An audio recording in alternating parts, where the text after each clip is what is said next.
Beastmaster terhebat. Bab 461.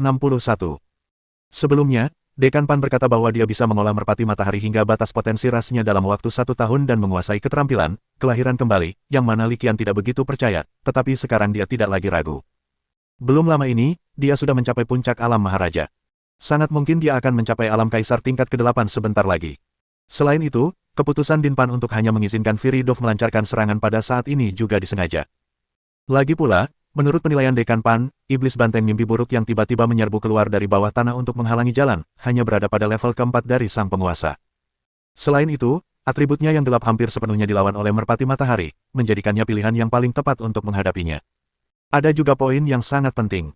Hanya sedikit orang di luar dunia yang tahu tentang kedatangan Din Pan. Merpati matahari adalah binatang peliharaan yang baru saja ia kontrak. Selain itu, organisasi kultus pasti tahu bahwa Li Qian telah menguasai metode evolusi merpati matahari. Oleh karena itu, ketika ia bergerak, tak seorang pun dapat menduga bahwa penjinak binatang di baliknya adalah Din Pan. Paling banter, mereka akan berasumsi bahwa Li Qian bertindak untuk membela diri, yang hanya semakin menegaskan bahwa orang-orang di pesawat ruang angkasa itu adalah target mereka. Kicau kicau kicau. Merpati matahari yang menyala-nyala terbang ke udara dan, di bawah komando Din Pan, melancarkan serangan dahsyat terhadap iblis banteng mimpi buruk. Ia membuka paruhnya yang tajam dan menyemburkan pilar api, yang dengan cepat mengembang dan membesar, akhirnya mengembun menjadi seekor naga api yang agung. Naga api itu meraung dan menerjang maju dengan kekuatan yang luar biasa. Tepat saat jurus itu hendak mengenai sasaran, dinding air dan dinding tanah muncul satu demi satu. Dinding air dan tanah tidak sepenuhnya menghentikan serangan naga api, tetapi memiliki efek penundaan yang baik, memberikan kesempatan kepada iblis banteng mimpi buruk untuk melarikan diri. Li Qian dan Din Pan tetap tenang dan tertib di dalam pesawat udara, menyaksikan pertempuran yang berlangsung melalui layar elektronik. Din Pan, apa kita belum akan bergerak? Tanya Li Qian, melihat hewan peliharaan musuh jelas-jelas mulai memperkuat iblis banteng mimpi buruk. Tidak perlu terburu-buru, ini baru permulaan. Kita sudah menyiapkan rencana besar, sayang sekali kalau hanya menangkap beberapa ikan kecil. Din Pan terkekeh mendengarnya, lalu kembali menatap layar elektronik.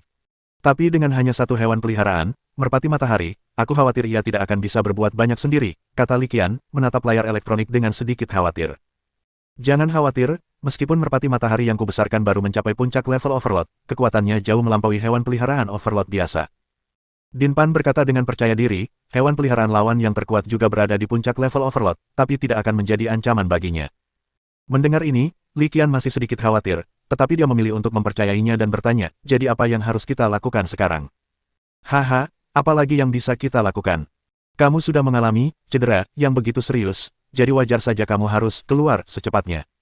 Kata Din Pan penuh arti. Aku tahu apa yang harus kulakukan.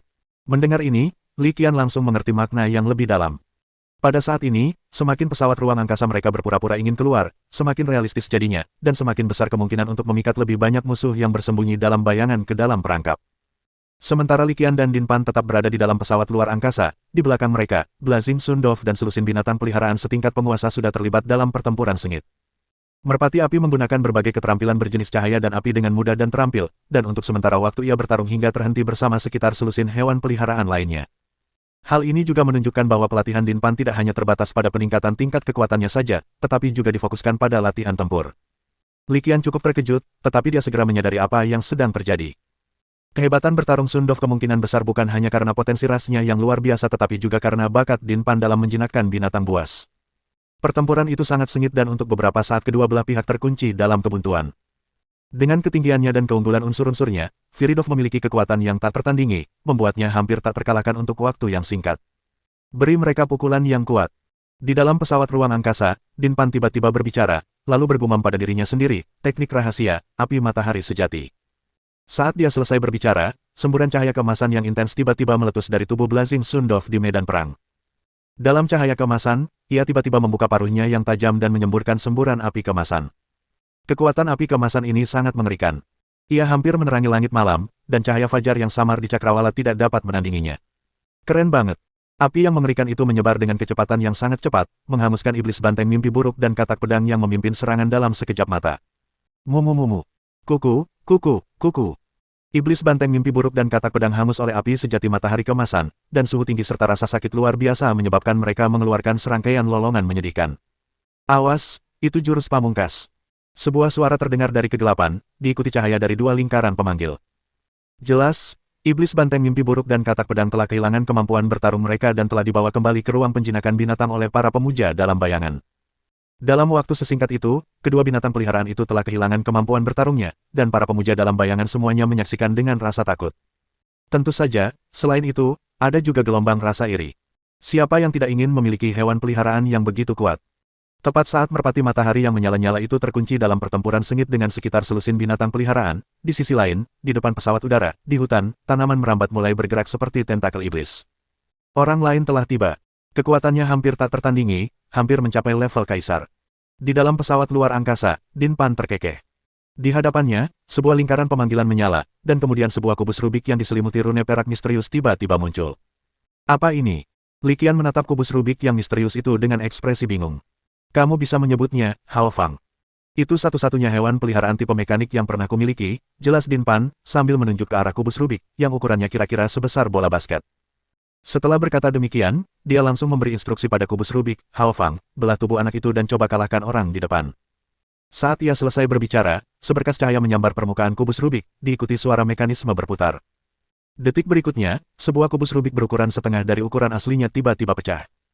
Ngomong-ngomong, Li Qian, kau harus maju sekarang. Saat tubuh bagian bawah Hao Fang yang terpisah perlahan tenggelam ke dasar kabin kapal, Din Pan melanjutkan. Li Qian bertanya, apa yang harus saya lakukan? Din Pan segera menjawab, sederhana saja. Lepaskan seekor binatang peliharaan untuk memimpin kita keluar dari kepungan. Binatang peliharaan Hao Fang akan mengambil alih pesawat penyelamat dan berubah menjadi robot untuk bertarung. Bab 462. Saat fajar, saat langit mulai terang, sekitar 300 km jauhnya dari kota Lingsui. Itu hutan yang lebat. Di tengah hutan yang lebat, tanaman merambat yang tak terhitung jumlahnya menjalar dan meliuk-liuk. Pada satu titik, kuncup bunga tiba-tiba tumbuh dari ujung setiap tanaman merambat. Fenomena yang sangat cepat berlalu seperti itu tidak akan dapat dijelaskan oleh ilmu pengetahuan di bumi, tetapi hal itu bukanlah hal yang aneh di dunia penjinakan binatang buas ini. Kuncup bunga yang tak terhitung jumlahnya menghadap ke langit, dan pada saat tertentu, semua kuncup bunga mekar. Segera setelah itu, bola-bola cahaya merah tua yang tak terhitung jumlahnya, masing-masing seukuran apel, meledak keluar dari bunga itu pada saat yang bersamaan. Bang bang bang. Bola-bola cahaya merah yang tak terhitung jumlahnya melesat keluar dengan kecepatan kilat, sasarannya adalah sebuah pesawat ruang angkasa yang melaju kencang di udara. Ledakan ledakan ledakan. Bola merah itu menghantam pesawat ruang angkasa, melepaskan serangkaian ledakan. Ledakan itu terus-menerus, seperti petasan. Ledakan itu berlangsung sekitar 3 menit. Setelah ledakan mereda, sebuah pesawat ruang angkasa di udara, yang dikelilingi perisai cahaya semi-transparan, mulai bergoyang dan hampir jatuh. Suara mendesing. Seberkas cahaya melesat keluar dari dasar pesawat ruang angkasa, dan dua sosok muncul dari cahaya itu, Li Qian, yang terbaring di atas tandu, dan Din Pan, yang telah berubah menjadi Li Chengyang. Setelah cahaya itu padam, perisai cahaya pertahanan di sekitar pesawat penyelamat tiba-tiba menghilang di udara. Saat berikutnya, pesawat penyelamat itu mulai berubah dan berputar, dan hampir dalam sekejap mata, ia hancur dan tersusun kembali menjadi robot yang tingginya 100 meter. Jurusan teknik mesin, keren banget. Li Qian tak kuasa menahan diri untuk berseru iri saat melihat ini. Dia dapat melihat dengan jelas bahwa ini hanyalah salah satu subtubuh binatang peliharaan tipe mekanis milik Din Pan, Hao Fang. Fakta bahwa satu cabang saja dapat mengubah pesawat penyelamat yang hampir tidak memiliki kemampuan tempur menjadi robot yang tampak luar biasa membuat Li Qian tidak dapat membayangkan betapa kuatnya tubuh utama Hao Fang. Baru mencapai tingkat kelima pangkat kaisar, pesawat luar angkasa penyelamat ini masih agak kurang fondasinya. Din Pan, yang menyamar sebagai ayahnya, Li Chengyang, menatap robot setinggi 100 meter itu dengan sedikit ketidakpuasan dan bergumam, kalau tidak, dengan tingkat kekuatan Hao Fang, bahkan sebagai subtubuh, mencapai pangkat kaisar tingkat tinggi pasti bukan masalah. Li Qian merasa sedih mendengar ini dan tidak tahu harus berkata apa. Yang dapat saya lakukan hanyalah mendesah dalam hati, orang-orang hebat memang berbeda. Ayo kita lanjutkan dan lihat apakah kita bisa menangkap lebih banyak ikan, kata Li Chengyang santai setelah melirik Li Qian. Tanpa ragu sedikit pun, Li Qian segera mengambil tindakan. Dia berbaring di sana dengan patuh tanpa membuat gerakan apapun, tetapi cahaya dari lingkaran pemanggilan di depannya segera bersinar terang. 7. Bawa kami dan terbang ke depan. Setelah memanggil Qizai, keduanya tidak membuang waktu dan menunggangi Qizai untuk melanjutkan perjalanan mereka. Tentu saja, Li Qian tidak benar-benar menungganginya. Untuk membuat penampilannya lebih realistis, ia berbaring di punggung Qizai. Oh, meskipun Seven tidak tahu apa yang terjadi, ia tidak ragu sama sekali. Setelah menerima perintah, ia membawa mereka berdua dan langsung terbang ke udara. Li Qian merasa ikan itu telah ditangkap sampai batas tertentu. 4 penjinak binatang tingkat penguasa dan 1 penjinak binatang tingkat kaisar, pengerahan pasukan untuk mencegat penjinak binatang tingkat komandan saja sudah sangat boros. Tidak mungkin ada daya lagi, kalau tidak. Itulah yang dipikirkan Li Qian, tetapi sebelum dia sempat selesai berbicara, kejadian tak terduga lainnya terjadi di depan. Hehehe. Aku tidak menyangka Universitas Penjinak Binatang Sazu begitu menghargaimu dan bahkan memasang kartu truf seperti itu. Dua sosok tiba-tiba menghalangi jalan mereka. Satu bertubuh gemuk dan yang lainnya kurus. Setelah menghalangi jalan mereka, sosok gemuk itu berbicara dan mengeluarkan suara mengejek. Mendengar suara itu, Li Qian meronta dan susah payah berdiri dari tandu. Ia melirik sosok montok itu, alisnya sedikit berkerut. Ia merasa suara orang itu terdengar agak familiar. Masih ada orang di sini. Kurasa yang benar-benar peduli padaku adalah kalian, organisasi-organisasi sesat. Kata Li Qian dengan suara agak serak. Di usia semuda ini, kau sudah tahu bagaimana gagak emas berkaki 3 berevolusi. Jika kami membiarkanmu terus tumbuh, kau pasti akan menjadi musuh bebuyutan sekte suci kami. Kata sosok kurus yang berdiri di samping sosok gemuk itu dengan dingin. Di bawah kaki mereka ada binatang aneh berwarna hitam yang menyerupai Pterosaurus. Binatang peliharaan itu, yang sangat mirip Pterosaurus, seharusnya berada di level penguasa dalam hal kekuatan. Binatang inilah yang menghalangi jalan Seven. Bahkan dengan pengetahuan Li Qian yang luas, dia tidak tahu nama binatang peliharaan ini. Tentu saja, dia tidak terlalu tertarik saat itu. Mengikuti instruksi telepati Din Pan, dia mengeluarkan pelindung 0. 1 tanpa ragu dan menekan tombol mulai di tengah. Saat tombol di tengah pelindung 1, bola biru yang diberikan Profesor Yan, ditekan, perisai cahaya biru yang serupa tiba-tiba muncul dari udara tipis, sepenuhnya menyelimuti Li Qian dan Li Chengyang. Dua sosok, satu gemuk dan satu kurus, keduanya berteriak ketakutan dalam hati saat melihat pemandangan ini. Mereka tidak pernah menduga bahwa, bahkan sekarang, Li Qian masih punya kartu truf di lengan bajunya. Mereka tidak berani membuang waktu lagi dan segera memerintahkan hewan peliharaan mereka untuk melancarkan serangan. Hewan peliharaan sosok gemuk itu baik-baik saja. Mereka semua adalah binatang tingkat penguasa, dan mereka semua tampaknya baru saja mulai menjadi penguasa. Selain itu, Li Qian juga merasakan bahwa hewan peliharaan tingkat penguasa ini pasti telah ditingkatkan secara paksa menggunakan teknik rahasia. Tingkat kekuatannya sangat lemah, dan tidak dapat menimbulkan ancaman apapun terhadap perisai cahaya biru. Sosok ramping itu, bagaimanapun, memanggil seekor binatang peliharaan tingkat kaisar, dan tampaknya itu bukan binatang peliharaan tingkat pemula. Itu seharusnya binatang peliharaan tingkat kaisar tingkat menengah. Namun, ia tampaknya hanya memiliki satu hewan peliharaan, seekor harimau aneh dengan sepasang sayap hitam legam. Harimau aneh itu tiba-tiba meraung, lalu menyemburkan seberkas cahaya hitam langsung ke penghalang cahaya biru.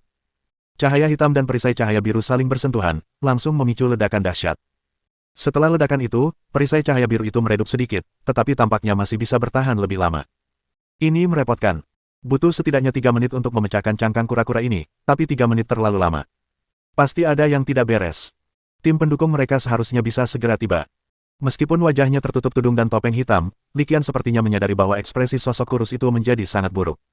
Apa yang harus kita lakukan sekarang? Tanya sosok gemuk itu dengan cemas. Mau bagaimana lagi? Sosok kurus itu berkata dengan marah, kita hanya bisa melanjutkan serangan. Jika situasinya berbalik melawan kita, kita mundur saja. Jika mereka menunggu bala bantuan Li Qian tiba, tidak akan mudah untuk melakukan evakuasi. Baiklah, buang juga penghancur diri nomor satumu yang lain. Melihat harimau hitam bersayap 2 itu mulai tidak sabar selama serangannya dan malah mendekat untuk mencoba menghancurkan perisai cahaya biru dengan cakarnya, Dekan Pan memanfaatkan kesempatan itu dan mengingatkannya lagi melalui transmisi mental. Tanpa ragu, Li Qian segera mengeluarkan bola putih susu dan melemparkannya sekuat tenaga, mengarahkan langsung ke harimau hitam bersayap 2. Saat ledakan cahaya yang kuat tiba-tiba meletus, seluruh medan perang langsung dilalap ledakan yang mengerikan, diikuti oleh awan jamur kecil yang membubung ke langit. Aduh! Setelah ledakan itu, tiba-tiba terdengar auman harimau yang memilukan dari kepulan asap dan debu. Jelas, ledakan self-destructor 0. 1 menyebabkan kerusakan yang sangat serius. Sosok kurus itu tercengang oleh apa yang dilihatnya, dan untuk sesaat ia tak tahu harus berkata apa. Setelah tersadar, ia sudah mulai mempertimbangkan untuk pergi. Li Qian punya terlalu banyak kartu truf. Kalau aku tidak hati-hati, aku bisa benar-benar kena masalah. Bab 463. Tidak lama kemudian, ledakan mereda, dan asap serta debu berangsur-angsur menghilang. Li Qian melihat bahwa pada saat ini, di pusat ledakan, ada kawah besar dengan diameter sekitar 20 meter. Di dalam lubang besar itu, harimau hitam bersayap 2 itu berlumuran luka dan darah, tampak sangat berantakan. Penampilannya jauh berbeda dari penampilannya yang megah sebelumnya. Salah satu sayapnya patah, dengan serpihan tulang yang terlihat. Melalui perisai cahaya pelindung biru, Li Qian dan Din Pan juga melihat ada lubang berdarah seukuran batu kilangan di perut harimau hitam bersayap 2, dan mereka bahkan bisa melihat organ dalam di dalamnya melalui lubang berdarah itu. Setelah mengalami luka yang begitu parah, jika harimau hitam bersayap 2 di hadapan mereka bukan makhluk luar biasa, atau bahkan makhluk luar biasa setingkat kaisar, ia pasti sudah mati. Namun saat ini, bukan saja ia tidak binasa, tetapi luka-luka yang banyak dan mengejutkan di tubuhnya benar-benar sembuh dengan kecepatan yang terlihat oleh mata telanjang. Hewan peliharaan ini sepertinya adalah harimau awan petir yang bermutasi. Din Pan mengamati sejenak, dan akhirnya menemukan sesuatu. Ia mengungkapkan identitas asli harimau hitam bersayap dua itu. Harimau awan petir adalah hewan peliharaan tipe petir, dan permukaan tubuhnya seharusnya, tunggu, itu benar-benar tampak seperti harimau awan petir, tetapi atributnya, Li Qian tidak begitu yakin dan hendak membantahnya, tetapi segera dia juga memperhatikan petunjuknya. Garis-garis ungu tampak menyebar di punggung dan tulang rusuk harimau hitam bersayap dua, ciri khas harimau awan petir. Sebelumnya tidak begitu jelas karena tertutup bulu hitam, tetapi sekarang setelah akhirnya bisa melihatnya, kita bisa memastikan identitasnya. Melihat Li Qian menemukan sesuatu, Dekan Pan berpikir sejenak dan melanjutkan penjelasannya, orang-orang di organisasi sekte pada dasarnya sama saja. Mereka tidak akan ragu melakukan berbagai eksperimen mutasi pada hewan peliharaan mereka.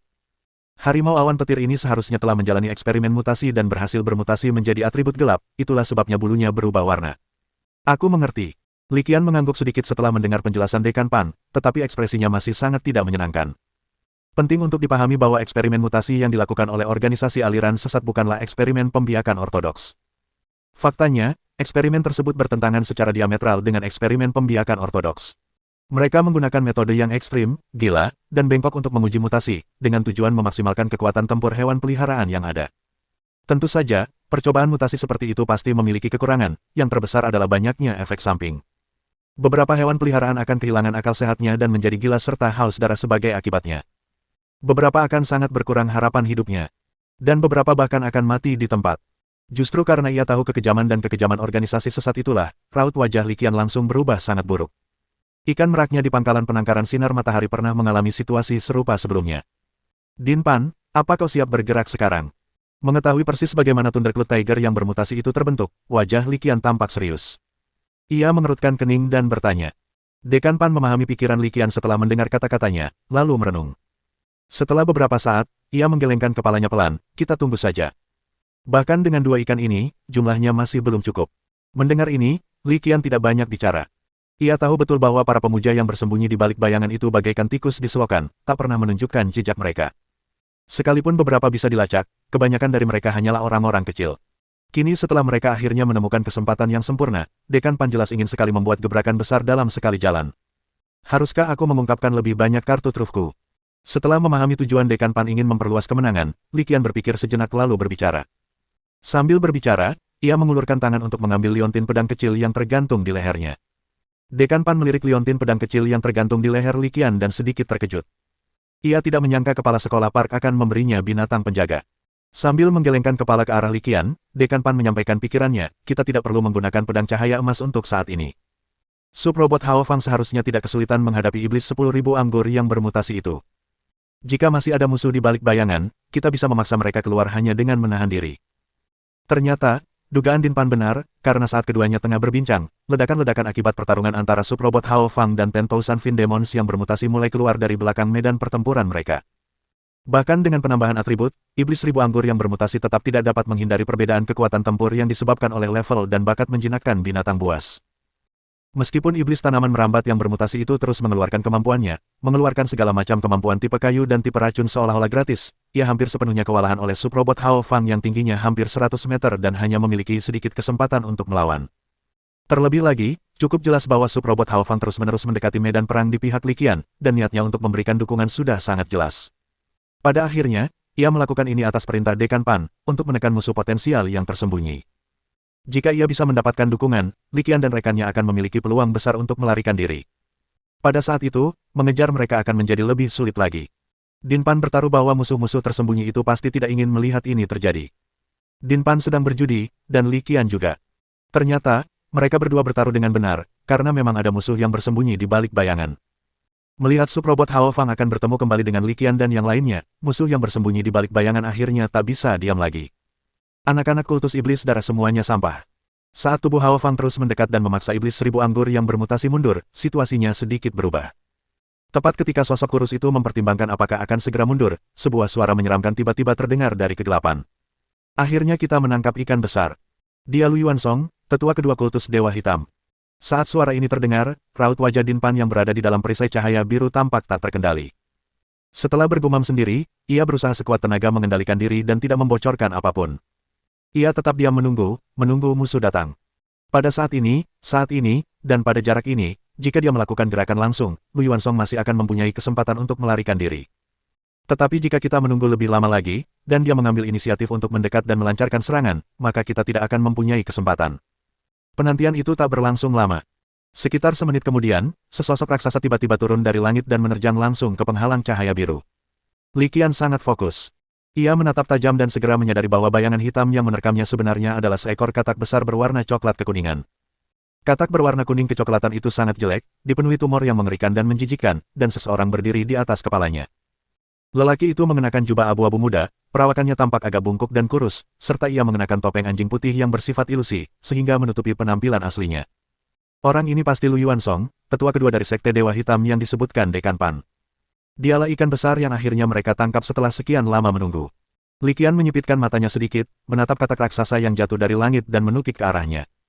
Ia sama sekali tidak khawatir. Malah, senyum tipis tersungging di bibirnya. Tepat saat katak raksasa itu menerkam, cahaya dari susunan pemanggilan di dalam perisai cahaya biru tiba-tiba bersinar terang, diikuti oleh gelombang energi yang sangat kuat yang mengalir keluar. Saat energi dahsyat itu melonjak, 4 sosok besar muncul dari udara tipis dan menempati keempat sudut.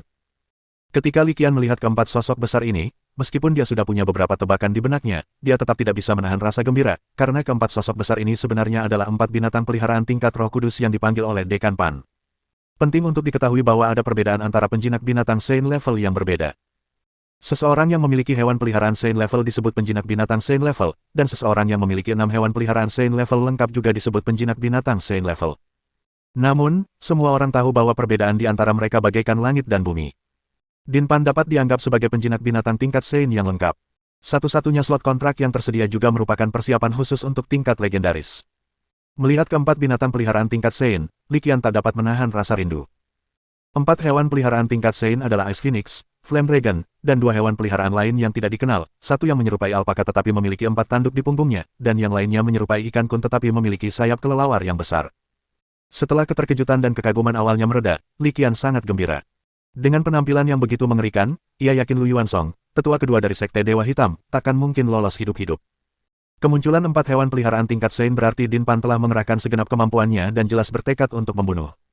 Menurut Dekan Pan sendiri, ini masalah besar, dan kita tidak bisa membiarkannya lolos. Dalam organisasi sekte manapun, para penatua dengan kekuatan Roh Kudus adalah tulang punggung organisasi. Melenyapkan salah satu dari mereka seperti memotong lengan, atau setidaknya jari. Li Qian yakin bahwa dengan pola pikir strategisnya, persiapan yang matang, dan kekuatan yang superior, pertempuran Din Pan hampir pasti akan sukses. Ternyata, prediksinya benar.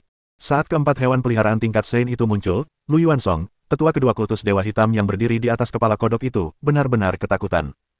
Ekspresinya berubah drastis, dan ia berseru kaget, "Astaga, ternyata Pan Bing dari Universitas Penjinak Binatang Pulau Pasir. Kau, sungguh licik.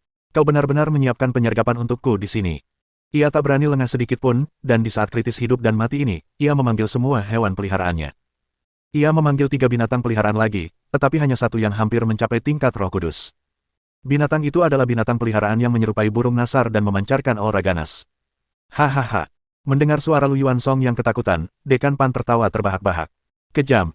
Kami tidak pantas disebut kejam di hadapan kalian, para pemuja setan. Kami hanya memberimu obat untuk dirimu sendiri. Aku di sini, menunggumu, dasar bodoh, untuk masuk ke dalam perangkapku. Saat ia berbicara, Din Pan sudah menanggalkan penyamarannya dan menunjukkan warna aslinya. Li Qian juga merobek semua perban putih di tubuhnya, memperlihatkan ekspresi kebencian di wajahnya saat dia melihat musuh yang dikelilingi oleh 4 binatang peliharaan tingkat Saint. Di bawah tatapan tajam Li Qian, Dekan Pan tidak ragu-ragu dan langsung memerintahkan keempat binatang peliharaan untuk melancarkan serangan gabungan yang kuat. Kuartet es dan api. Teriaknya tiba-tiba, dan saat suaranya jatuh, 4 berkas cahaya, 2 merah dan 2 putih, melesat ke langit.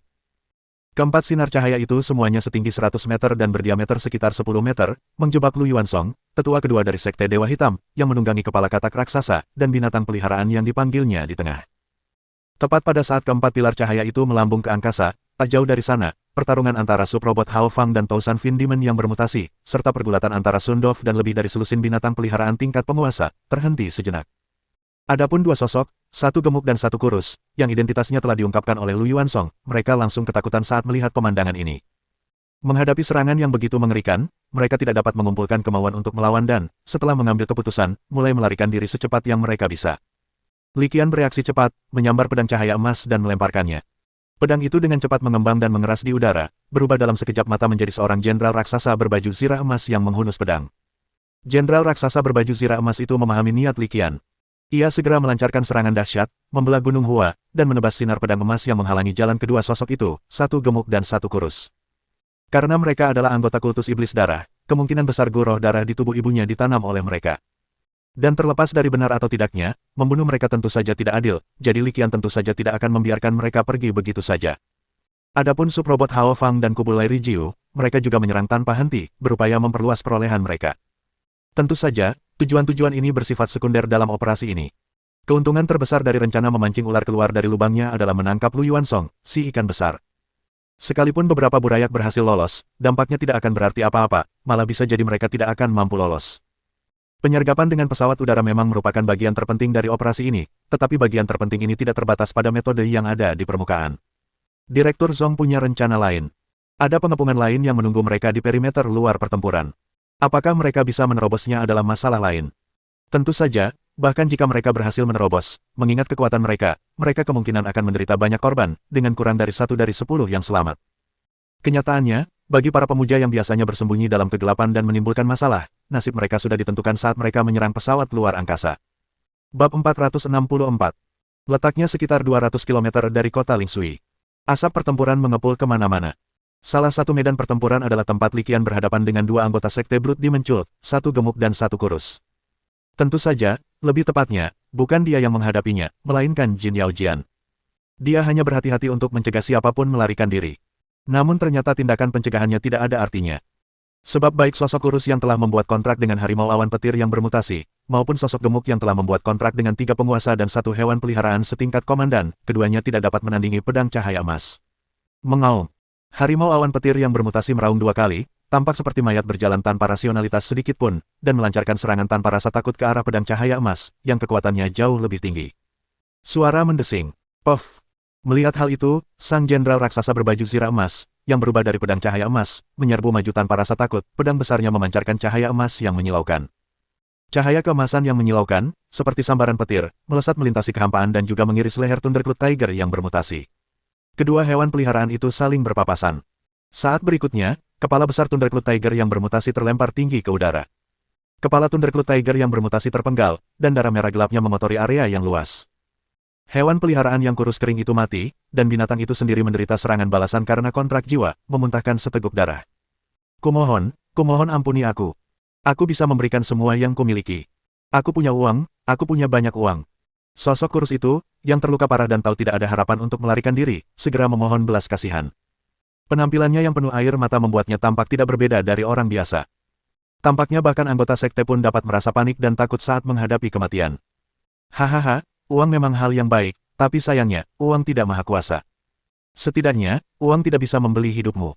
Li Qian menatap sosok kurus itu, dan dilihat dari suaranya, sepertinya dia seorang pria parubaya.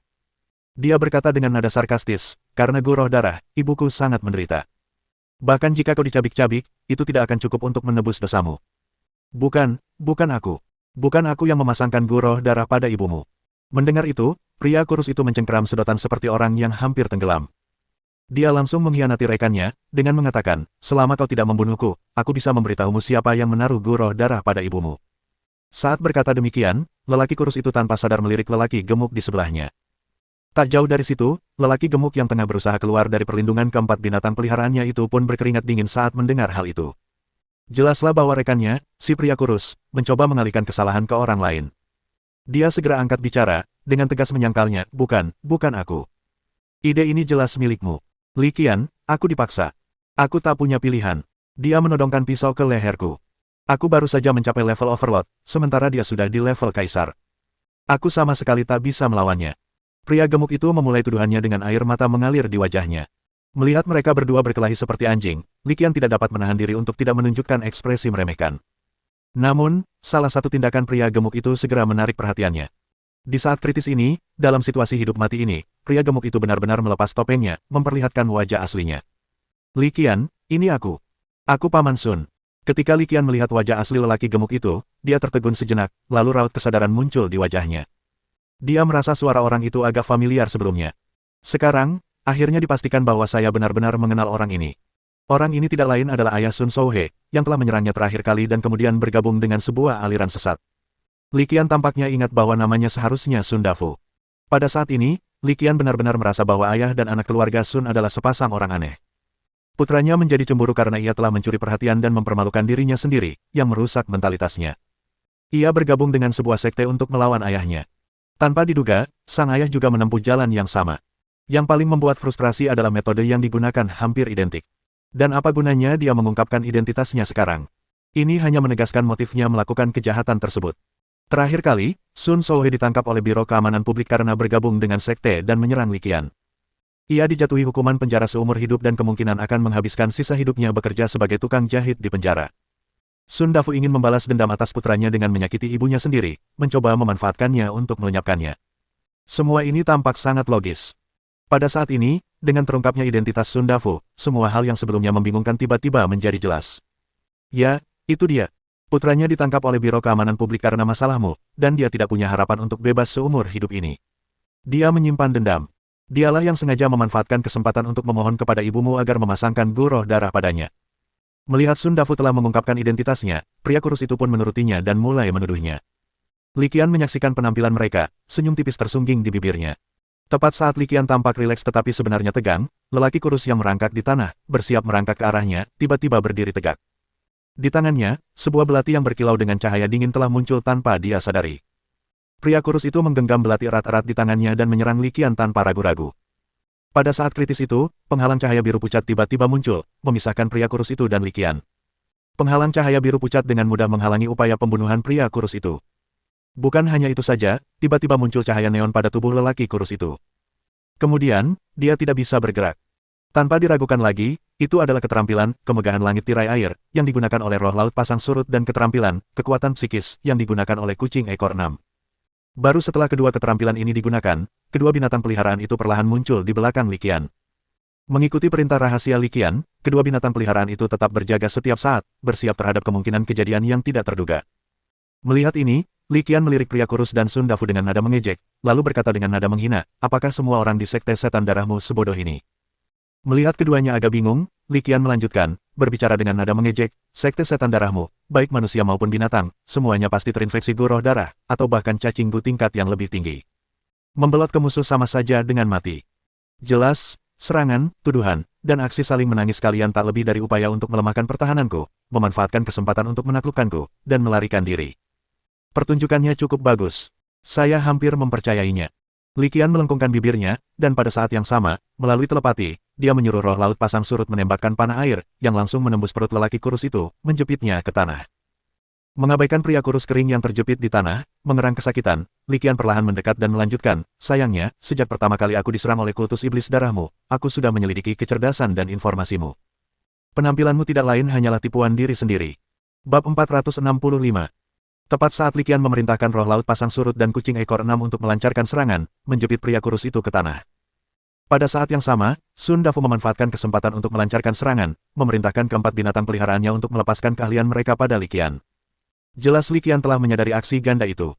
Mengetahui bahwa tidak ada harapan untuk lolos, ia bersiap untuk membawa seseorang bersamanya di saat-saat terakhirnya. Sayangnya, karena perbedaan kekuatan yang sangat besar, semua perjuangan dan perlawanannya sia-sia. Jenderal berbaju zirah emas itu mengangkat pedang besarnya dan melepaskan jurus cross slash tanpa ragu, seketika memotong kedua binatang peliharaan itu menjadi 4 bagian, membunuh mereka di tempat. Dua orang lainnya memanfaatkan kesempatan itu untuk memperpendek jarak, berusaha untuk menyerbu ke sisi Li Qian, tetapi jenderal berbaju besi emas itu tiba-tiba membuka tangan kanannya dan melancarkan gerakan meraih dan mengayunkan di udara. Saat berikutnya, sebuah bayangan berbentuk kepalan tangan melesat keluar, memaksa salah satu dari mereka mundur, hanya menyisakan seekor binatang peliharaan setingkat komandan yang menyerbu mendekat. Binatang buas yang tiba-tiba muncul di hadapan Li Qian bukanlah seorang penyerang, melainkan mangsa yang mudah. Li Qian segera menerima tawaran itu dan segera mengeluarkan perintah serangan kepada roh laut pasang surut dan kucing ekor 6. Wah, meong-meong.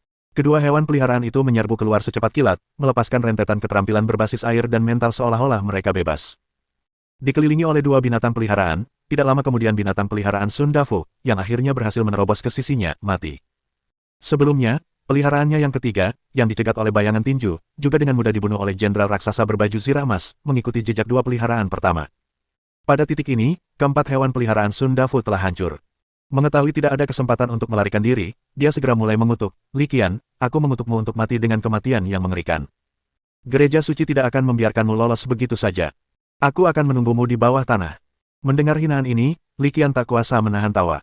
"Hahaha, ada apa, kau tak berpura-pura lagi? Kalian semua organisasi sesat berkhotbah bahwa kalian bisa masuk surga setelah mati. Apa, kalian tahu sekarang bahwa itu hanya kebohongan, dan bahwa kalian akan masuk neraka setelah mati?" Perkataan Li Qian benar-benar menghancurkan, tidak hanya mengejek Sun Dafu tetapi juga doktrin sekte setan darah di baliknya. Sun Dafu sangat marah dan hendak membalas, tetapi pada saat itu, dia tiba-tiba berhenti berbicara. Wajahnya langsung berubah menjadi merah keunguan, dan dia mulai menggeliat dan meronta dengan liar. Ah! Dia mengeluarkan lolongan panik dan menyakitkan, seperti binatang buas yang kehilangan akal sehatnya. Hampir di saat yang sama, lelaki kurus kering yang terjepit ke tanah akibat skill panah air juga mulai meronta dan mengejang, sambil mengeluarkan serangkaian raungan. Melihat ini, Li Qian langsung menyadari sesuatu dan mundur beberapa langkah, tetapi tatapannya tetap tertuju pada mereka berdua, tidak pernah berpaling sedetik pun. Apakah cacing bu di dalam tubuhku sudah mulai membunuh tuannya? Gumam Li Qian dalam hati, sambil diam-diam merasa waspada. Di bawah pengawasan Li Qian, tidak lama kemudian, keduanya mengalami perubahan baru, tubuh mereka mulai membengkak, dan mata mereka menjadi merah dan merah. Dah. Dalam waktu kurang dari 1 menit, tubuh mereka meledak seperti balon yang ditiup, mengubah keduanya menjadi tumpukan sisa-sisa yang hancur.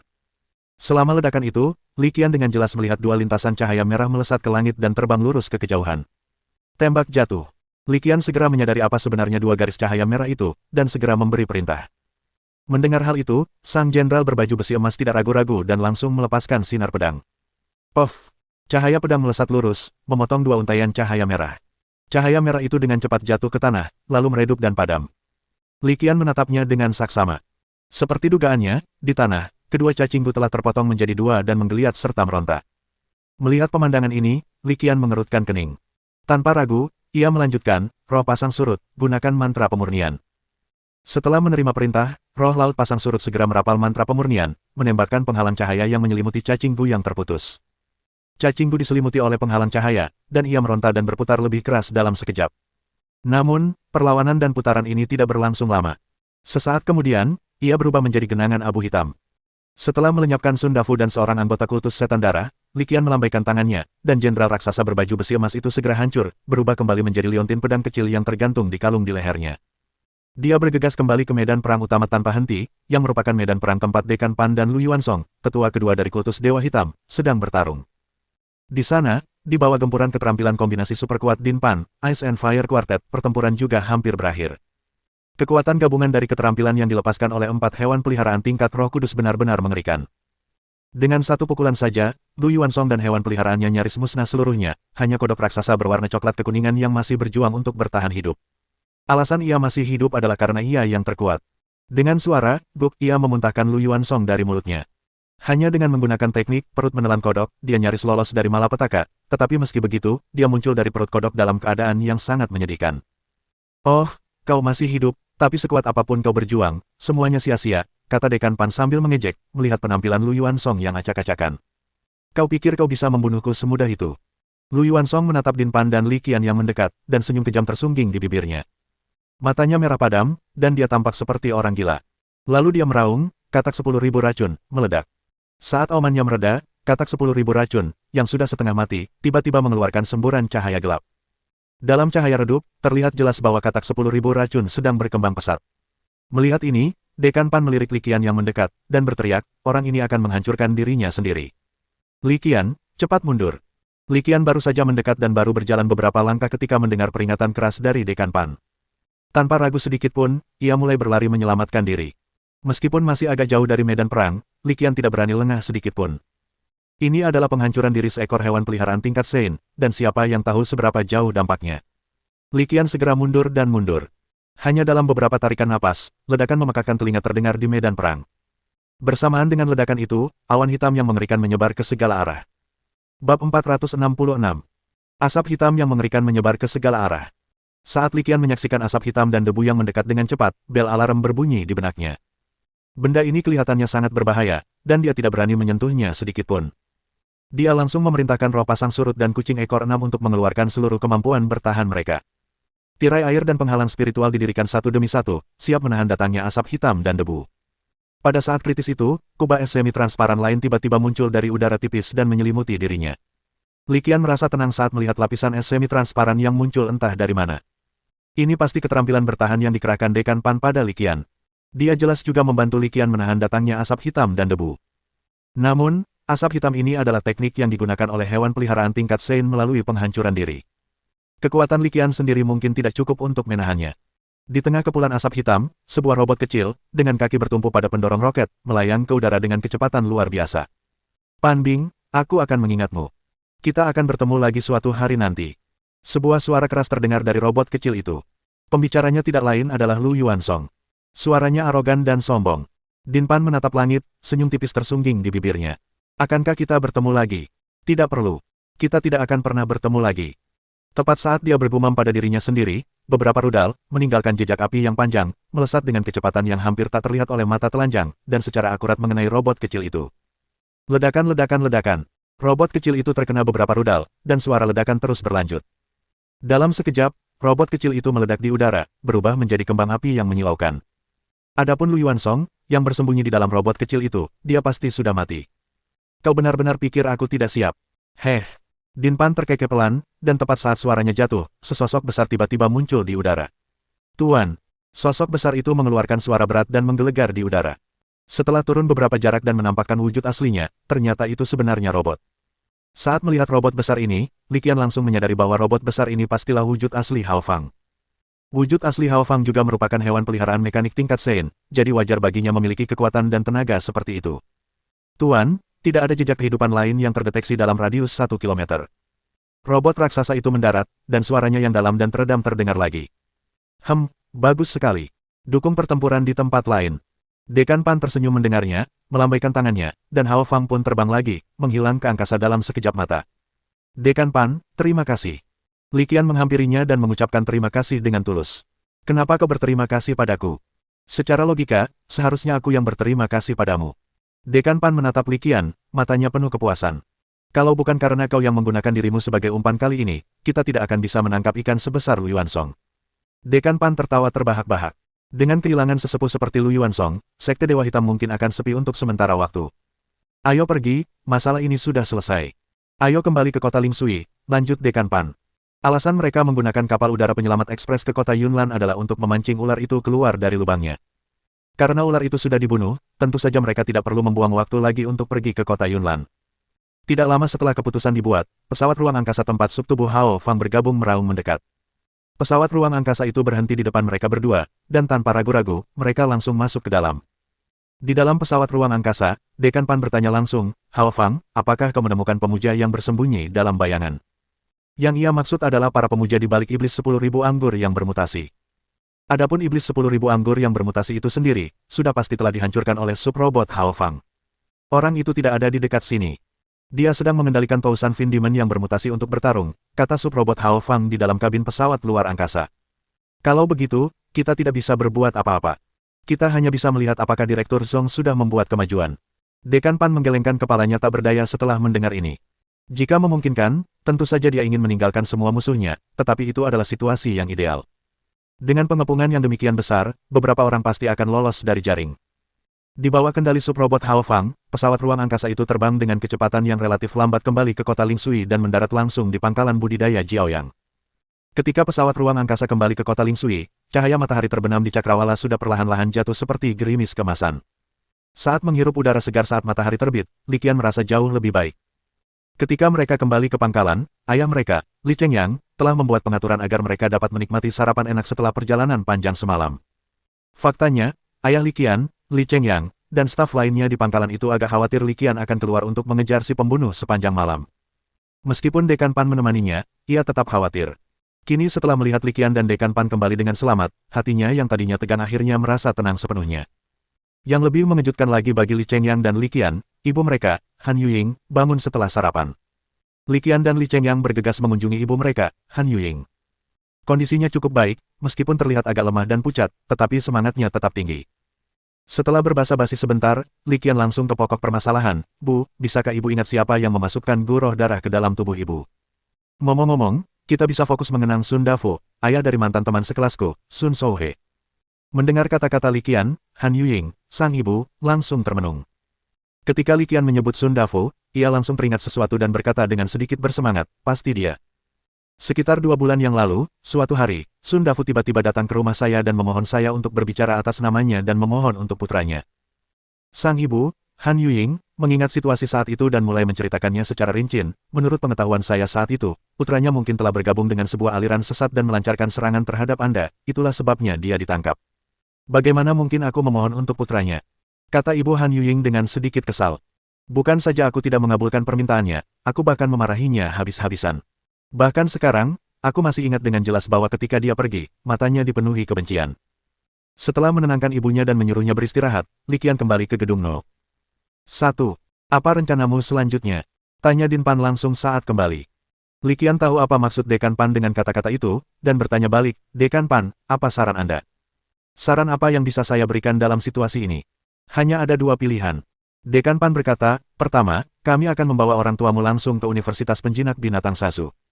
Pihak universitas akan bertanggung jawab atas keselamatan orang tuamu. Pendekatan lain adalah memperkuat keamanan di sini. Mendengar ini, Li Qian mengangguk sedikit. Kedua metode ini tidak terduga. Dari sudut pandang pribadinya, dia pasti lebih suka mengambil rute pertama. Rute ini adalah yang paling aman. Namun, ia tidak dapat mengambil keputusan secara langsung. Ia harus berkonsultasi dengan pendapat orang tuanya. Lagi pula, mereka telah tinggal di sini sejak mereka masih kecil, dan setelah bertahun-tahun, mereka pasti merasakan keterikatan yang kuat dengan tanah air mereka. Aku tahu apa yang harus kulakukan. Aku akan memberimu jawabannya hari ini, Li Qian mengangguk. Sebagai kepala rumah sakit, Din Pan sibuk dengan segala macam hal dan tentu saja tidak punya banyak waktu untuk disia-siakan di sini. Oleh karena itu, ia harus memberikan balasan secepatnya, dan pagi itu pula ia membicarakan masalah tersebut dengan ayahnya, Li Chengyang. Li Qian tentu saja lebih memilih pilihan pertama, berharap kedua orang tuanya dapat pindah ke kota Sasu. Sedangkan untuk pangkalan pembiakan Sunrise, dengan keluargaan yang mengurusnya, tidak akan terbengkalai. Paling buruk, mereka bisa membantu mengembangkan sejumlah hewan peliharaan secara berkala. Li Qian dengan tenang dan metodis menjelaskan semua pro dan kontra yang terlibat, dan ayahnya, Li Chengyang, mendengarkan pendapatnya dengan penuh perhatian. Setelah Li Qian selesai berbicara, ia akhirnya berbicara dan mengungkapkan pikirannya, Xiao Qian, meskipun aku belum membicarakan hal ini dengan ibumu, kita sudah menikah selama bertahun-tahun, dan aku sebenarnya sudah mengetahui banyak idenya. Berdasarkan pemahamanku tentangnya, dia seharusnya enggan meninggalkan kota Lingsui. Dia menatap Li Qian dengan mata penuh kepuasan, lalu berkata, kami semua sangat senang kamu diterima di salah satu dari 8 universitas terbaik dan menjadi seorang jenius yang berprestasi. Tapi kamu punya hidupmu sendiri untuk dijalani. Elang muda tumbuh dewasa dan pada akhirnya harus terbang sendiri. Li Chengyang berkata dengan nada sedih yang jarang terdengar, tapi kami tidak bisa mengikutimu selamanya. Bagaimanapun, inilah akar kami, pelabuhan hati kami. Selalu ada seseorang yang melindunginya, seseorang yang dapat dipercayainya. Aku tak ingin kau kembali ke sini bertahun-tahun kemudian dan hanya melihat ranting-ranting layu dan daun-daun berguguran, tembok-tembok runtuh, dan reruntuhan. Li Qian agak tersentuh mendengar ini, ayah, aku. Untuk sesaat, dia tidak tahu harus berkata apa. Baiklah, jangan terlalu dipikirkan. Ini hanya kecelakaan. Biro Keamanan Publik pasti akan memperkuat langkah-langkah keamanan mereka. Kita tidak akan mudah mendapat masalah. Li Chengyang tersenyum. Lagi pula, kurasa sekte itu tidak akan berani bertindak gegabah lagi. Lagi pula, mereka juga khawatir ini mungkin penyergapan yang sengaja kita lakukan. Keduanya mengobrol cukup lama, sekitar 1 jam kemudian, sebelum Li Qian mengucapkan selamat tinggal kepada ayahnya, Li Chengyang, dan pergi ke kamar ibunya, Han Yuying untuk beristirahat. Seperti yang diharapkan, ibunya, Han Yuying, membuat pilihan yang sama dengan ayahnya, Li Chengyang. Dia juga tidak ingin meninggalkan kota Lingsui. Mengingat hal ini, Li Qian tidak punya pilihan selain memberitahu Dekan Pan tentang situasi tersebut. Dekan Pan mengangguk, sama sekali tidak terkejut. Hargai pilihan mereka. Lagi pula, kalian tidak perlu terlalu khawatir. Sekalipun mereka tetap di kota Lingsui, keselamatan mereka akan terjamin. Perlindungan yang diberikan oleh Biro Keamanan Publik hanyalah salah satu alasannya. Alasan lainnya adalah, setelah insiden ini, Universitas Penjinak Binatang Sasu kami juga akan berinvestasi di bidang ini. Dekan Pan berkata dengan fasih, terakhir, ada dampak dari masalah ini sendiri. Setelah kejadian ini, saya pikir organisasi-organisasi sesat juga akan lebih waspada. Yang terpenting, organisasi kultus umumnya tidak membunuh anggota keluarga. Selama orang tuamu masih ada, kamu masih punya kelemahan dan kerentanan.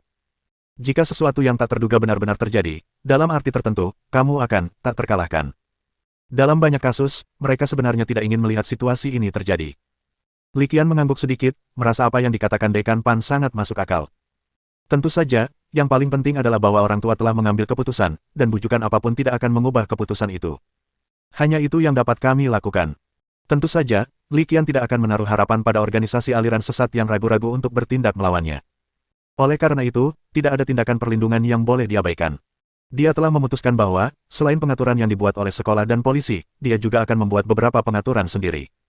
Setidaknya harus ada beberapa roh laut pasang surut yang ditempatkan di pangkalan tersebut. Dengan adanya roh laut pasang surut, pemindaian rutin menggunakan keterampilan pemurnian memberikan lapisan keamanan ekstra. Setelah membuat keputusannya, Li Qian tidak membuang waktu dan langsung memberitahukannya kepada Dekan Pan sore itu juga. Dekan Pan memberitahu sekolah tentang keputusannya, dan keesokan harinya, pagi-pagi sekali, seorang karyawan biasa bergabung dengan pangkalan itu. Karyawan itu berusia sekitar 60 tahun dan tampak agak tua. Li Qian tidak tahu nama aslinya. Mengikuti cara sapaan Dekan Pan, Li Qian juga dengan hormat menyapanya sebagai Han Tua. Bahkan Dekan Pan dengan hormat memanggilnya Han Tua, yang menyiratkan bahwa identitas pihak lain pastilah luar biasa, dan paling tidak, kekuatannya tidak boleh diremehkan. Dengan penatuahan yang mengawasi pangkalan kultivasi Jiaoyang, Li Qian akhirnya merasa lega. Sore itu, dia dan Din Pan kembali ke kota Sazu melalui susunan teleportasi. Mengenai kesepakatan yang disetujui dengan Pei Yuan, kita harus menunggu sampai waktu berikutnya, atau mungkin menunggu mereka datang kepada kita atas inisiatif mereka sendiri. Singkatnya, Din Pan pasti tidak akan meninggalkannya terdampar sendirian di kota Nandu saat ini. Keselamatan hanyalah salah satu pertimbangan. Pertimbangan lainnya adalah ketakutan bahwa Universitas Penjinak Binatang Jiangnan mungkin melihat bakat mereka dan mencoba merekrut mereka. Malam itu, Li Qian baru saja kembali ke Universitas Penjinak Binatang Sazu dan bahkan belum minum seteguk air ketika dia diberitahu bahwa seseorang sedang menunggunya di hotel kampus. Li Qian bingung dan tidak begitu mengerti siapa yang akan datang mencarinya saat ini, Pei Yuan dan mentornya. Mereka mungkin tidak akan terburu-buru. Tanpa pikir panjang, ia langsung menuju hotel kampus. Ketika melihat siapa yang datang, raut wajah terkejut langsung terpancar di wajahnya. Li Qian benar-benar tidak menyangka bahwa orang yang datang khusus untuk menemuinya adalah dia. Bab 467. Wu Yu, kenapa kau? Dan bagaimana kau tahu aku kuliah di Universitas Penjinak Binatang di Sasu? Di hotel kampus, Li Qian bertemu seorang kenalan lama, Wu Yu, seorang wanita dari klan bersayap. Li Qian masih cukup terkejut melihat wanita ini di sini. Dia mengira bahwa dia dan wanita itu tidak akan pernah bertemu lagi di kehidupan ini. Kenapa aku tidak bisa di sini? Wu Yu, wanita bersayap itu, tersenyum sambil menatap Li Qian. Lagi pula, aku melihat tantangan mahasiswa baru tahun ini. Baiklah. Li Qian tersenyum tak berdaya mendengarnya. Berkat tantangan mahasiswa baru ini, sekarang semua orang tahu bahwa ia kuliah di Universitas Penjinak Binatang Sasu. Katakan padaku, apa yang membawamu ke sini hari ini? Tanya Li Qian. Wu Yu berkata, tidak bisakah hanya seorang teman lama yang datang untuk bertemu? Melihat ketidakpercayaan terpancar di wajah Li Qian, Wu Yu berkata terus terang, baiklah, aku akui, aku memang sedang dalam masalah dan butuh bantuanmu. Ada apa? Tanya Li Qian. Tidakkah kau akan mengajakku berkeliling asramamu? Tanya Wu Yu. Li Qian melirik sekeliling kamar hotel kampus dan memutuskan bahwa itu bukan tempat yang baik untuk berbicara, jadi dia berkata, ikut aku. Maka, keduanya meninggalkan hotel kampus dan langsung menuju kembali ke taman sianya. Mereka mengobrol santai selama beberapa menit sepanjang perjalanan. Melalui obrolan, Li Qian mengetahui beberapa informasi tentang Gao Yaxin. Basis pembiakan Chang Fengnya akhirnya diturunkan peringkat bintangnya, dan tampaknya ketiga pemegang saham juga mengalami perselisihan yang tidak menyenangkan. Akhirnya, tampaknya Lu Xiaoli mengundurkan diri, dan sekarang pangkalan pembiakan dijalankan oleh Gao Yaxin dan Wen Wan dengan cara yang suam-suam kuku. Mendengar berita ini, Li Qian hanya bisa menggelengkan kepalanya tanpa daya. Lu Xiaoli adalah wanita dengan banyak motif tersembunyi dan terlalu licik.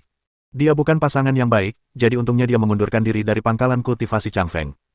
Mengenai basis pelatihan, selama Gao Yaxin ada di sana, dengan tingkat keterampilannya dan kekuatan keluarganya di belakangnya, pasti tidak akan ada masalah dalam mempertahankannya. Keduanya berjalan dan berbicara, dan segera tiba di taman sianya. Setelah mengundang Wu Yu ke asramanya dan menuangkan segelas air untuknya, Li Qian bertanya, sekarang kamu bisa memberitahuku, apa yang membawamu ke sini? Silakan. Wu Yu meneguk air dan mengucapkan dua kata itu dengan sungguh-sungguh. Li Qian sedikit bingung dengan jawaban Wu Yu. Dia tidak mengatakan apa-apa, hanya menatap Wu Yu, melemparkan pandangan bertanya padanya. Wu Yu menghela napas dan mulai menjelaskan situasinya. Kamu harus menyadari beberapa karakteristik ras bersayap kami. Li Qian mengangguk. Wu Yu melanjutkan, karakteristik ras bersayap memungkinkan kita untuk mengontrak hewan peliharaan seperti manusia dan memiliki kemampuan tempur yang luar biasa. Namun, karakteristik ini bukan tanpa kekurangan. Mungkin karena fusi garis keturunan, gen kami cacat. Bagi kami, manusia bersayap, usia 30 tahun adalah usia kritis. Li Qian agak bingung. Apa maksudmu? Kau tidak akan hidup lebih dari 30. Dalam arti tertentu, itu benar. Wu Yu mengangguk dan melanjutkan. Tanda tanya besar muncul di dahi Li Qian. Dia menunjuk hidungnya dan bertanya, meski begitu, seharusnya kau tak datang kepadaku. Bisakah aku menyelamatkanmu? Kau memang bisa menyelamatkanku. Begitu Li Qian selesai berbicara, Wu Yu mengambil alih pembicaraan dengan tegas. Li Qian benar-benar bingung dengan kata-kata Wu Yu. Apa hubungannya ini dengan dirinya? Melihat ekspresi bingung di wajah Li Qian, Wu Yu tidak membuatnya penasaran dan langsung menjelaskan alasannya. Seperti yang baru saja kukatakan, kami, makhluk bersayap, memiliki karakteristik makhluk luar biasa dan ciri-ciri manusia. Wu Yu menjelaskan, dan makhluk luar biasa memiliki satu karakteristik yang terkenal, mereka memiliki atribut evolusi. Setelah evolusi, kekuatan tempur dan tingkat kehidupan akan ditingkatkan secara kualitatif. Pada titik ini, Wu Yu menatap Li Qian dengan saksama dan berkata, menurutku, hanya ada satu cara untuk mengatasi masalah cacat genetik dalam kehidupan, yaitu evolusi. Selama aku bisa menyelesaikan evolusi, aku bisa menebus cacat ini. Pada saat itu, tidak hanya umur yang akan diperpanjang secara signifikan, tetapi kekuatan tempur juga akan ditingkatkan pesat. Mendengar ini, Li Qian semakin bingung. Ini hal yang bagus. Kenapa kau tidak mengatur evolusi saja? Tidak, itu tidak sama. Wu Yu menggelengkan kepalanya tanpa daya setelah mendengar ini. Karena kita memiliki karakteristik manusia, dan setiap orang itu unik, hal ini mengakibatkan setiap ras bersayap memiliki cara evolusi yang berbeda. Tanpa bantuan para penjinak binatang, akan sulit bagi kami untuk memahami metode evolusi sendiri, karena kami sedang berada di tengah-tengahnya. Mendengar ini, Li Qian hampir memahami maksudnya. Ia mengerutkan kening dan bertanya, jadi, maksudmu? Melihat Li Qian sudah menebak satu atau dua hal, Wu Yu berhenti menyembunyikannya dan langsung menyatakan tujuan utamanya, saya harap Anda dapat membuat kontrak dengan saya. Kau ingin aku membuat kontrak denganmu, lalu membantumu meneliti cara untuk berevolusi, kata Li Qian langsung. Wu Yu mengangguk. Ya, dari sekian banyak orang yang bisa kupikirkan, hanya kau yang punya kemampuan ini. Kau benar-benar sangat percaya padaku. Mendengar ini, Li Qian menyentuh hidungnya, senyum tipis tersungging di bibirnya. Dia menatap Wu Yu dan bertanya dengan nada geli, tapi apa manfaat yang akan kudapatkan dengan melakukan ini? Membuat kontrak denganmu berarti aku akan kehilangan slot kontrak, yang akan berdampak signifikan pada kekuatan tempurku. Mendengar hal ini, Wu Yu langsung menjawab tanpa ragu, tidak, bukan berarti kita kehilangan satu posisi kontrak, melainkan mendapatkan 3 posisi kontrak lagi. Setelah kamu membuat kontrak denganku, hewan peliharaanku akan menjadi hewan peliharaanmu. Sejujurnya, Li Qian sudah sedikit tergoda setelah mendengar ini. Namun, dia tidak terburu-buru menyetujuinya, lagi pula ini adalah masalah penting yang menyangkut posisi kontrak. Aku perlu memikirkan ini, kata Li Qian, tidak langsung setuju. Berapa lama waktu yang kau perlukan untuk mempertimbangkan hal ini? Desak Wu Yu. Li Qian berpikir sejenak dan menjawab, tahun baru hampir tiba, mari kita bicarakan setelah tahun baru. Oke, kata Wu Yu. Keduanya mengobrol cukup lama, dan pada siang hari, Li Qian mentraktirnya makan siang. Wu Yu berangkat pada sore hari. Li Qian memperhatikan kepergiannya, tenggelam dalam pikirannya. Tepat saat itu, Lu Tianjiao tiba-tiba menghampirinya, menepuk pundaknya, dan berkata, Bung, kamu punya banyak utang emosional yang harus dibayar. Siapa kali ini? Mendengar ini, Li Qian mengerutkan bibirnya dan melotot ke arah pria itu dengan jengkel. Bab 468.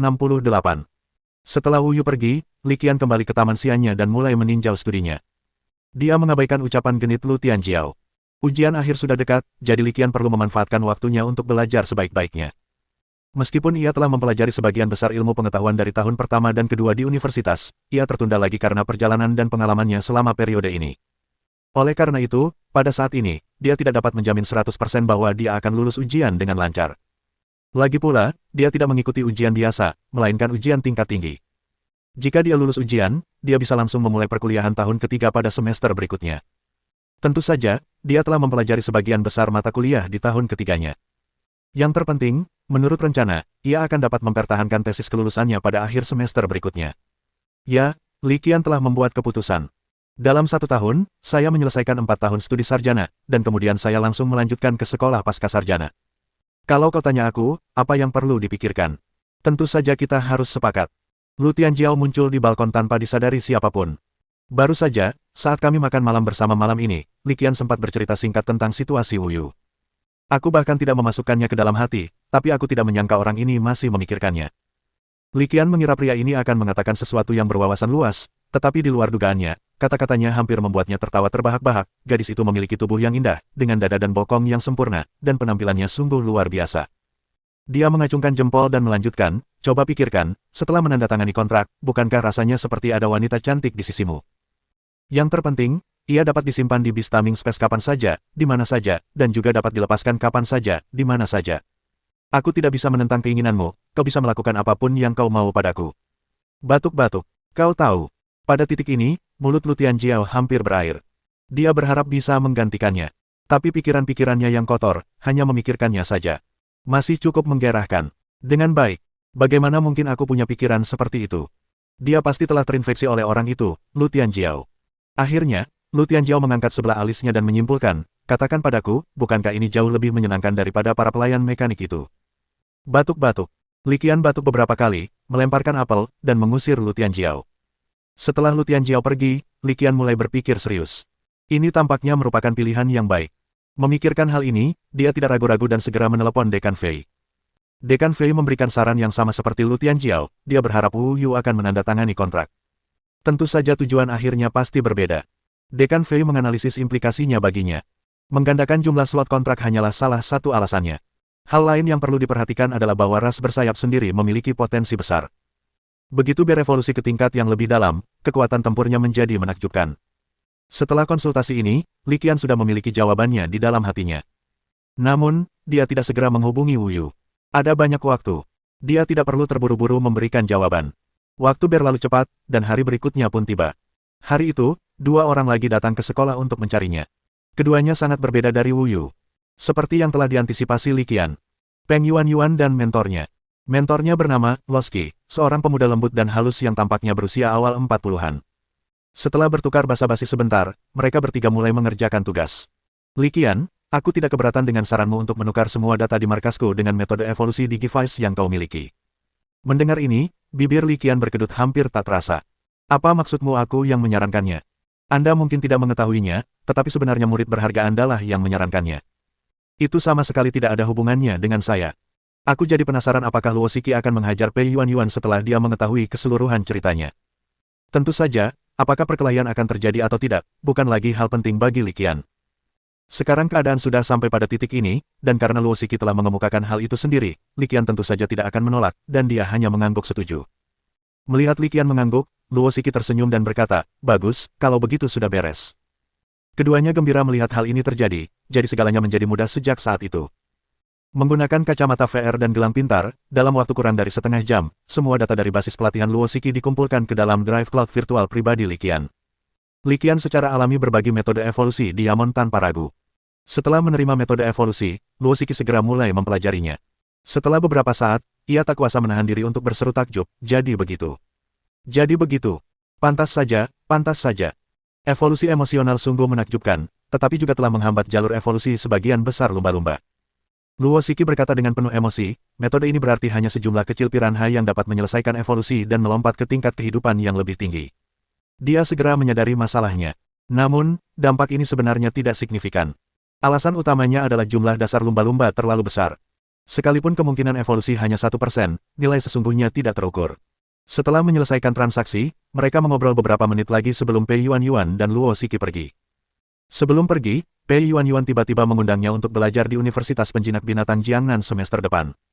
Li Qian menjawab dengan acuh tak acuh, aku akan pergi jika aku punya kesempatan. Mengenai apakah kami benar-benar akan pergi atau tidak, kita lihat saja nanti jika sudah waktunya.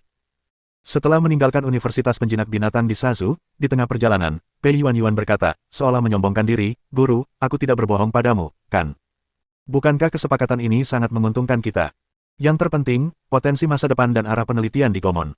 Gadis kecil itu berkata dengan fasih, selanjutnya, Digivice akan terus menggali lebih dalam ke arah tipe fusion. Jika bisa mengembangkan evolusi tahap kedua, apalagi level legendaris, level roh kudus sudah pasti 100% pasti.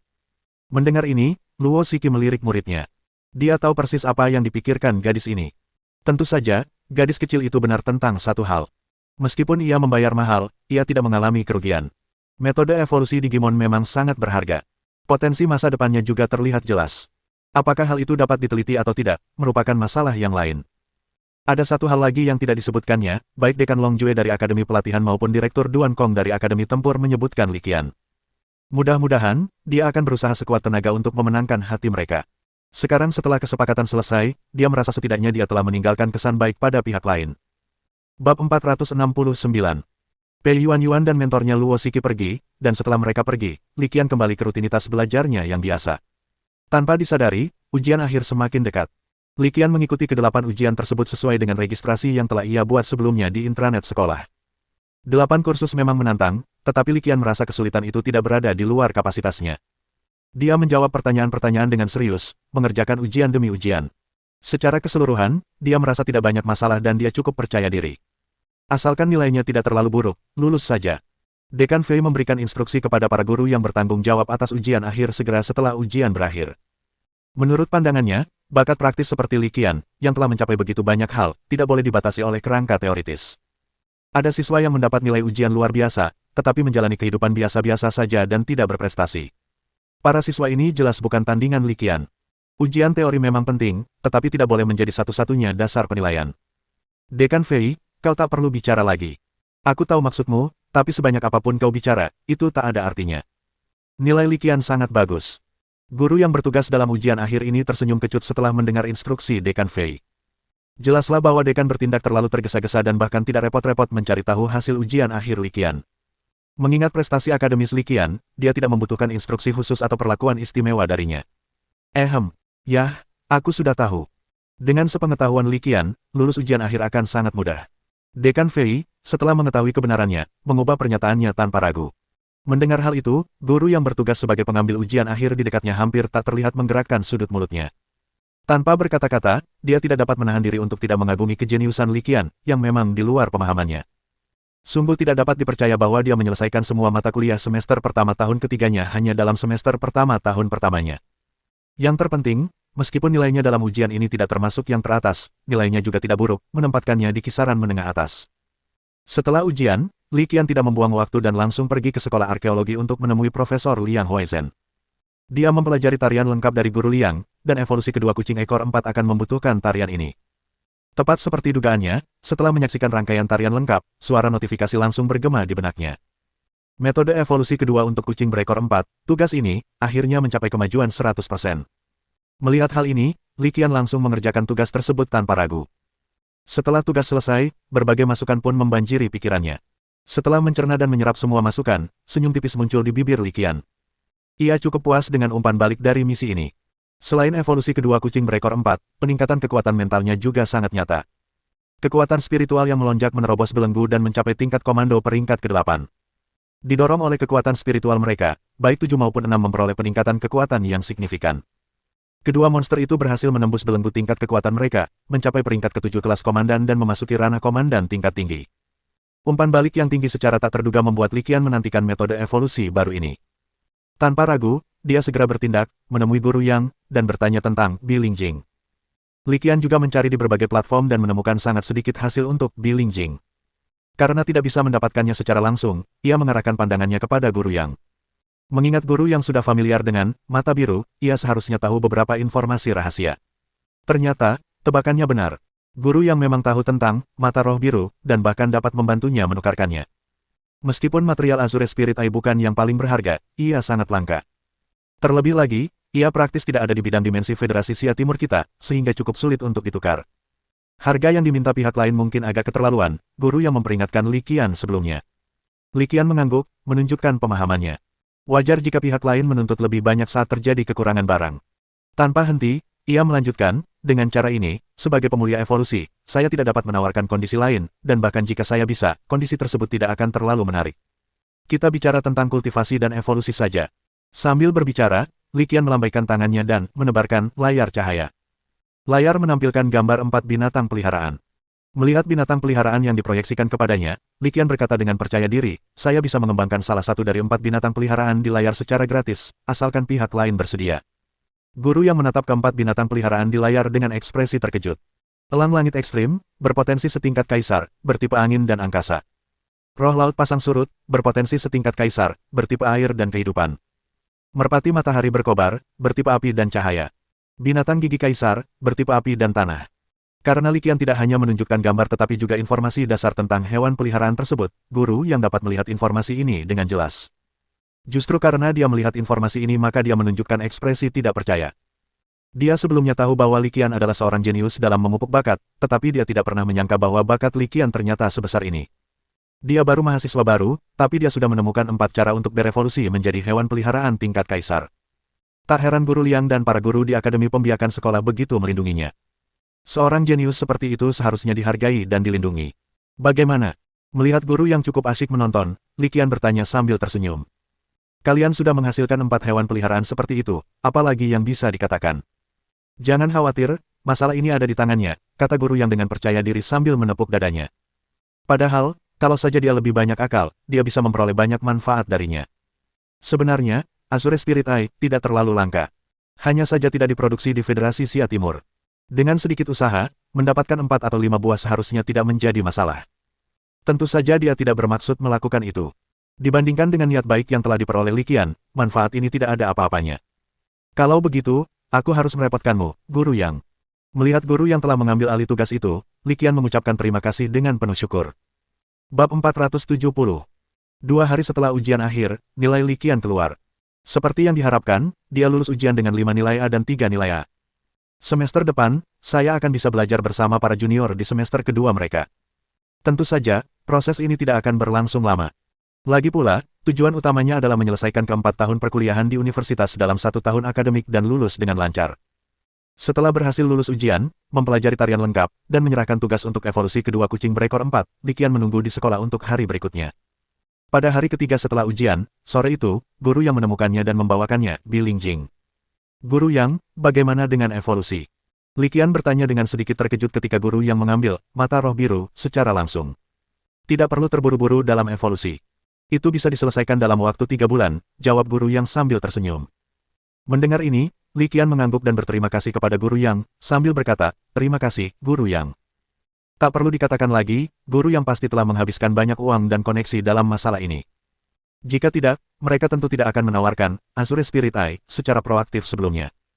Bukan apa-apa, hanya saja syarat yang kamu tawarkan terlalu sulit untuk ditolak, kata guru yang sambil melambaikan tangannya.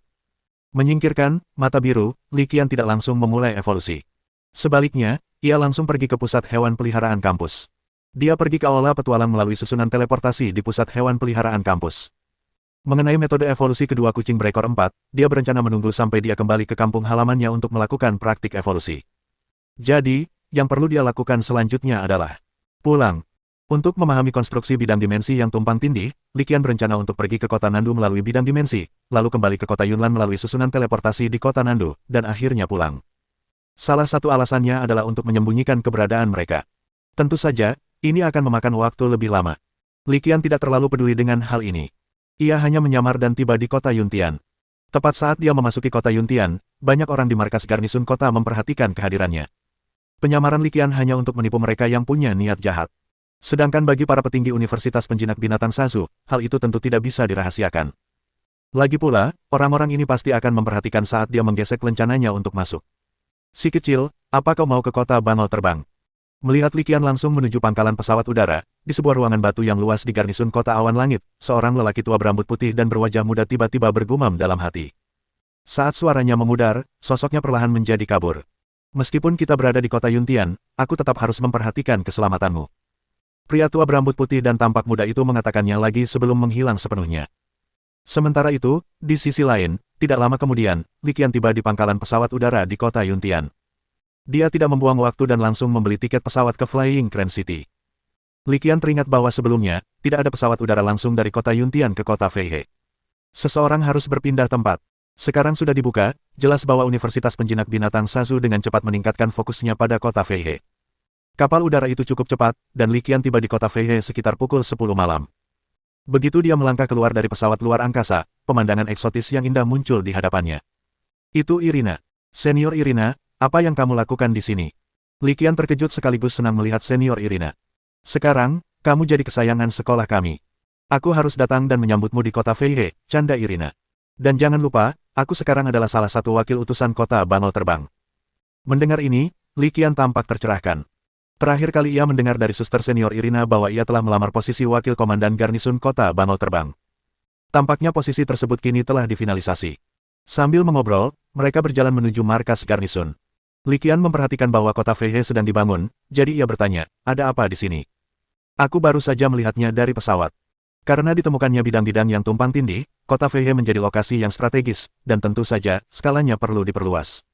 Mendengar ini, Li Qian mengangguk. Oh, jadi level garnisun kota Feihe juga telah ditingkatkan. Tidak, sama sekali tidak, kata Irina. Hasil ini agak tak terduga bagi Li Qian. Secara logika, tempat ini telah menjadi lokasi kunci yang menghubungkan bidang-bidang yang saling tumpang tindih, dan seiring dengan meluasnya skala kota, level garnison juga harus meningkat minimal satu level. Tanpa diduga, tidak ada yang berubah. Tepat ketika Li Qian bingung, Irina menunjuk ke arah tertentu di luar kota, tempat di mana level garnison dinaikkan, ada di sana. Li Qian melihat ke arah yang ditunjuk Irina dan tiba-tiba menyadari apa yang sedang terjadi. Alasan mengapa kota Feihe tidak menaikkan jumlah garnisonnya adalah karena semua sumber dayanya ditumpuk di lembah Loying. Menurut Irina, seharusnya sudah ada seorang penjinak binatang tingkat Sein yang mengawasi lembah bunga jatuh saat ini. Hari ini sudah agak malam, ayo kita istirahat di sini. Aku akan mengajakmu melihatnya besok, kata Irina. Dibandingkan dengan perubahan pesat di lembah bunga gugur, ekspansi di sini tidak ada apa-apanya. Perkataan Irina membuat ketertarikan Li Qian semakin kuat. Tak lama kemudian, sambil berjalan dan berbincang, keduanya tiba di markas garnison, tempat Penatua Tai dan Guru Han Ke sedang menunggunya. Ketika mereka melihat Li Qian tiba, keduanya menunjukkan sedikit kegembiraan di wajah mereka. Jelas, mereka berdua senang dengan kedatangan Li Qian. Setelah mengobrol sebentar dan makan camilan larut malam, Li Qian beristirahat di markas garnison. Tidak terjadi apa-apa dalam semalam. Keesokan paginya, setelah sarapan, Li Qian, ditemani Irina, tiba di lembah Loying. Melihat hiruk-pikuk pembangunan di lembah Loying, Li Qian tak kuasa menahan diri untuk tidak mendecak lidah. Pada skala ini, lembah Loying hampir sebesar kota Feihe sebelum perluasannya. Apakah ini masih pos jaga? Li Qian bertanya dengan santai.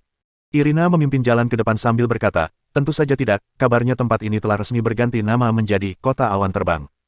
Mendengar ini, Li Qian mengangguk, raut wajahnya tiba-tiba menyadari. Pada skala ini, tempat itu tak lagi bisa disebut pos jaga. Saat mereka berjalan dan berbincang, keduanya memasuki kota Feixia, dan Li Qian menemukan bahwa kota itu tidak hanya meluas secara signifikan ukurannya. Lembah ini menjadi jauh lebih populer, dengan segala macam bangunan bermunculan seperti rebung setelah hujan musim semi. Kecepatan konstruksi yang begitu dilebih-lebihkan akan digambarkan sebagai keajaiban yang tak pernah terjadi sebelumnya di kehidupanku sebelumnya, tetapi di dunia penjinakan binatang buas dengan kekuatan luar biasa ini, hal itu telah menjadi hal yang lumrah.